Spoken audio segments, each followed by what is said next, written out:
আসসালামু আলাইকুম everyone, welcome করছি ময়না কুকিং রেসিপি নতুন আরেকটি পর্বে। আজকের পর্বে তৈরি করে দেখাচ্ছি আলু আর একটি মাত্র ডিম দিয়ে বিকালে নাস্তার একটি রেসিপি। খুব সহজভাবে তৈরি করে দেখিয়েছি, বাচ্চাদের টিফিনে আপনারা দিতে পারবেন নাস্তার এই রেসিপিটি। আর এটা বানানো খুবই সহজ, অল্প উপকরণ দিয়ে তৈরি করে দেখিয়েছি। নেওয়া যাক কী লাগছে। এখানে আমি 2টা মিডিয়াম সাইজের আলু ভালো করে সিদ্ধ করে ম্যাশ করে নিয়েছি, আর একটা কাঁটা চামচ দিয়ে ম্যাশ করে নিয়েছি এরকম মিহি করে। আপনারা চাইলে রেশার বা যে কোনো জিনিস দিয়ে করে নিতে পারেন। এখানে পেঁয়াজ কুচি দিয়ে দিয়েছি, একটার মতন পেঁয়াজ, ধনেপাতা কুচি দিয়েছি, আর এখানে কাঁচামরিচ কুচি দিয়েছি। আপনারা এগুলো পছন্দ অনুযায়ী দিয়ে দিবেন। এখানে ছিল হাফ চামচ করে ধনিয়ার গুঁড়ো, গরম মশলার গুঁড়ো, জিরার গুঁড়ো আর শুকনো মরিচের গুঁড়ো, চিলি ফ্লেক্স দিয়েছি হাফ চামচের মতন।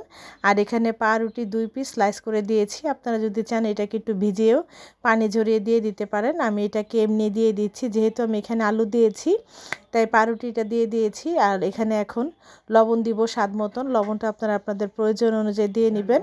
আর 1 টেবিল চামচ দিয়ে দিচ্ছি এখানে আমি লেবুর রস, আর যেহেতু ডিম দিচ্ছি তাই লেবুর রসটা ব্যবহার করছি। আর এখন একটা ডিম আমি এরকম রেশারের সাহায্যে এরকম মিহি করে নিচ্ছি। আপনারা চাইলে এটা হাতে চটকিয়ে নিতে পারেন।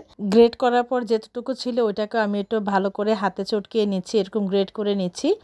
আপনারা চাইলে এটাকে আপনার হাতে চটকিয়েও নিতে পারেন, খুবই মজা হয়। আমার কিন্তু করা শেষ হয়ে গিয়েছে। এখন আমি সব কিছুর সাথে ভালো করে মিক্সড করে নিব। আর এখন আমার একটা আলু ভর্তার মতন তৈরি করে নিয়েছি। আলু ভর্তা যেরকম সব কিছুর সাথে মিক্সড করে নেয়, আমি এরকম মিক্সড করে নিয়ে এখন এরকম ছোট ছোট করে আমি শেপ দিয়ে দিচ্ছি। আপনারা চাইলে যে কোনো আকারে শেপ দিতে পারেন, কিন্তু আমি এরকম গোল গোল শেপ দিয়ে নিচ্ছি। এখন এখানে একটি ডিম নিয়েছি, ডিমের মধ্যে দিয়ে দিয়েছি পরিমাণ মতো লবণ, দিয়ে ডিমটা ফাটিয়ে নিচ্ছি। এখানে চাইলে আপনারা হাফ চামচের থেকেও কম আপনারা গোলমরিচটা দিতে পারেন, কিন্তু আজকে আমি দিচ্ছি না। এখন ডিমে চুবিয়ে আমি বেডগ্রামে গড়িয়ে নিব। ডিমের মধ্যে একটা দিয়ে বেডগ্রামের মধ্যে এটাকে গড়িয়ে নিচ্ছি। আপনারা চাইলে ডিমে চুবিয়ে এটা ভেজে নিতে পারেন, খুবই মজা হয়। এরকম করে একবার ডিমের চপ বানিয়ে দেখবেন, আর খেতে খুবই অসাধারণ। আমি সবগুলো এরকম এক এক করে মানে বেডগ্রামের মধ্যে আমি এরকম কোটিং করে নিয়েছি। আমার কিন্তু কোটিং করা শেষ হয়ে গিয়েছে, আমি আপনাদের দেখাচ্ছি। সবগুলোকে কিন্তু আমি ভালো করে কোটিং করে নিয়েছি। এখন আমি ভাজতে চলে যাব। এখানে আমি ফ্রাই প্যানে তেল নিয়েছি, আর তেলটা যখন হালকা গরম হয়ে এসেছে মিডিয়াম টু লো হিটে আমি সবগুলো এক এক করে দিয়ে দিচ্ছি।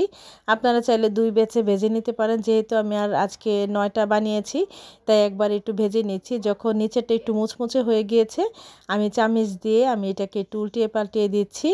আমি যখন নামিয়েছি এর আগে আসলে বাসার কারেন্ট চলে গিয়েছিল, যার কারণে আর শ্যুট করতে পারিনি। সবগুলো ভাজা হয়ে গিয়েছে, এখন পরিবেশন করে দেখাচ্ছি। এটা দেখতে যেরকম সুন্দর হয়েছে, খেতে খুবই মজা হয়েছিল।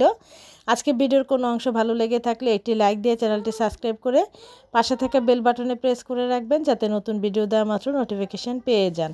অলরেডি যারা এই কাজটি করেছেন আপনাদের সকলকে অসংখ্য ধন্যবাদ। খুব সহজভাবে তৈরি করে দেখিয়েছি আলু আর ডিম দিয়ে এই চপের রেসিপিটি। আজকের রেসিপিটি কেমন হয়েছে তা অবশ্যই কমেন্ট করে জানাবেন। আজকের মতো বিদায় নিব, সবাই ভালো থাকবেন। আল্লাহ হাফেজ।